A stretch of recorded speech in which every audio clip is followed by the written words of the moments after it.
السلام علیکم ناظرین، ویلکم کرتے ہیں آپ کو آج کی تازہ ترین خبروں پہ۔ ناظرین، جیسا کہ آپ نے سنا کہ عمران خان اور بشرا بی بی اس کی اہلیہ کو 7 سال کے لیے سزا سنا دی گئی۔ یہ واحد اسلامی ملک ہے جس میں نکاح کرنے پر جرم عائد کر دیا گیا اور ایک عدالت اس نکاح کو غلط قرار دے کر ختم کرنے کا حکم دے رہی ہے۔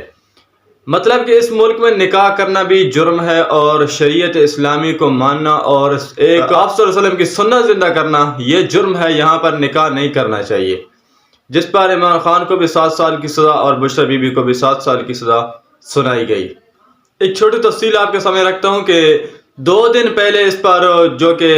جرم عائد ہوا تھا، 4 گواہ پیش ہوئے اور اس کے بعد پھر جرا ہوئی، اور اتنے جلدی ہی کیس کو آگے تیزی سے بڑھایا تھا کہ الیکشن سے پہلے عوام کو ڈسٹریکٹ کیا جائے اور کیس کو اپنے اختتام تک پہنچایا جائے تاکہ عوام ذہنی طور پر بہت ڈسٹرب ہو جائے اور وہ سمجھے کہ ہم خان کو ووٹ نہیں دیں۔ ناظرین دیکھیں کہ یہ ایک ایسا واحد کیس ہے کہ جس میں انہوں نے خان صاحب کو اپنا گواہ پیش نہیں کرنے دیا، گواہ پیش کرنے سے پہلے ہی سزا سنا دی گئی، جبکہ خان صاحب نے کہا کہ بلکہ خان صاحب کے وکیل سلمان اکرم راجہ نے کہا ہے کہ میرے پاس ایک گواہ ہے جو کہ بشرا بی بی کے خاندان سے رشتہ دار ہے، وہ مکمل طور پہ نکاح کیسے ہوا، کب ہوا اور عدت کیسے، مطلب ساری اس کے پاس تفصیل ہے، وہ پورے گواہ ہے۔ تو جج صاحب نے پوچھا کہ اس گواہ کو پیش کریں اور کیا نام ہے، تو اس نے کہا کہ وہ تو میں نہیں بتا سکتا کیونکہ اگر مجھے پتا ہے، کیونکہ اگر میں بتاتا ہوں اس کا تو اس کو تو ویگو ڈالے والے اٹھا کر لے جائیں گے، اسے تو ابھی میں اس کو بلانے کی کال نہیں کروں گا کہ پہلے سے وہ اٹھایا جائے گا۔ تو پیچھے سے خان صاحب نے بھی ہنستے ہوئے کہا کہ اٹھایا نہیں جائے گا بلکہ پریس کانفرنس بھی کرائی جائے گی۔ تو یہ آپ اس ہمارے ملک میں چل رہا ہے کہ زبردستی کام کرا کر ایک عزت دار شخص کو گناہ گار بنایا جا رہا ہے، جبکہ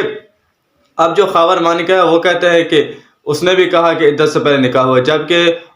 جب اس نے طلاق دی اور میڈیا پر باتیں چلی، میرے پاس اگر وہ ویڈیو مل گئی تو میں ڈسکرپشن میں اس کا لنک بھی دے دوں گا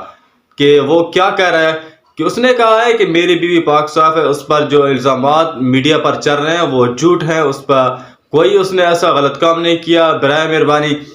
وہ ایک اچھی عورت اس پر الزام نہ لگائے جائے، اور میرے بچے جوان ہیں، ان کی شادی آگے ہو چکی ہے، تو اس طرح کی باتیں ایک پاک عورت کے لیے نہیں کرنی چاہیے۔ اب وہ خود گواہ بنے ہوا اور کہتا ہے کہ عدت سے پہلے نکاح ہوا ہے، اور ایک اچھے خاصے مسلمانوں کو اور اچھے نکاح کو یہ غلط کرے، جبکہ ایک عورت جب بتاتی ہے کہ میری عدت پوری ہو چکی ہے تو بس ہو چکی ہے۔ یہ لوگ اپنے سے قانون بنا کر ایک شخص کو اس حد تک بدنام کرنے میں لگے ہوئے ہیں کہ ہم اسے الیکشن سے باہر کر لیں، مگر اس طرح سے یہ عوام کا دل نہیں جیت سکتے بلکہ اور عوام کے اندر اپنی نفرت لیتے آ رہے ہیں۔ اگر عدالتوں میں جاؤ تو اکثر بہت سارے کیس جو کہ سالوں سال پڑے ہوتے ہیں، ان کی جو تکمیل نہیں ہوتی، وہ پورے نہیں ہو رہے ہوتے، ان کا جو کہ کیس تھا وہ نہیں لگتا، مگر یہ واحد خان صاحب کے کیس ہیں جس پر 200 کیس بھی ہوئے اور جرا بھی جلد ہوئی، گواہ بھی آئے اور بہت جلد سزا بھی سنا دی گئی، کیونکہ الیکشن کا پریشر تھا کہ الیکشن سے پہلے عوام کو مایوس کیا جائے، بلہ چھین لیا اور پارٹی کو توڑ دیا۔ سب کچھ کرنے کے بعد عوام کی دل سے عمران خان کی محبت نہیں نکال سکے۔ تو آپ لوگوں نے گھبرانا نہیں ہے، آپ نے 8 فروری پر فوکس رکھنا ہے اور خان صاحب کا ساتھ دینا ہے۔ تو آج تک کے لیے اتنا، ملتے ہیں نیکسٹ ویڈیو میں، تب تک کے لیے اللہ حافظ۔